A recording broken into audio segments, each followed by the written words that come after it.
ეხლა კი პრაქტიკაზე გადავიდეთ. როგორ განსაზღვროთ, ვინ იმსახურებს შიდა წრეში ყოფნას? პირველი ეს არის ორმხრივობა. თუ შენ მუდმივად გასცემ და ადამიანი მხოლოდ იღებს, ეს მეგობრობა არ არის. ეს ექსპლუატაციაა. მეორე, პატიოსნება. ნამდვილ მეგობარს შეუძლია გითხრას სიმართლე, მაშინაც კი როცა ეს სიმართლე გტკენს. მაამებლები თავს დაგიქნევენ ყველაფერზე. მეგობარი კი იტყვის: გაჩერდი, რასაც აკეთებ, შეცდომაა.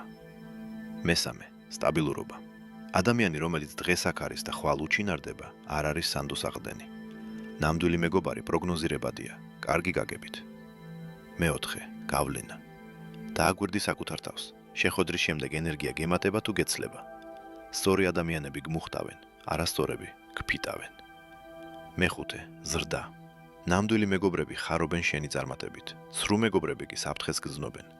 შენი წინსვლა მათ საკუთარ უმოქმედობას ახსენებს.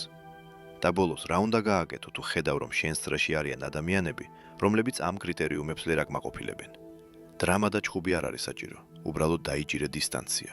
გადაიყვანე ისინი მეგობრების კატეგორიიდან ნაცნობების კატეგორიაში. ეს არ არის სისასტიკე, ეს არის ზრუნვა საკუთარ თავზე. სამხედრო მისიაში ნამსახურებმა ადამიანებმა ყველაზე კარგად იციან ნდობის ფასი. ერთმა არასწორმა ადამიანმა შეიძლება მთელი გუნდი საფრთხეში ჩააგდოს.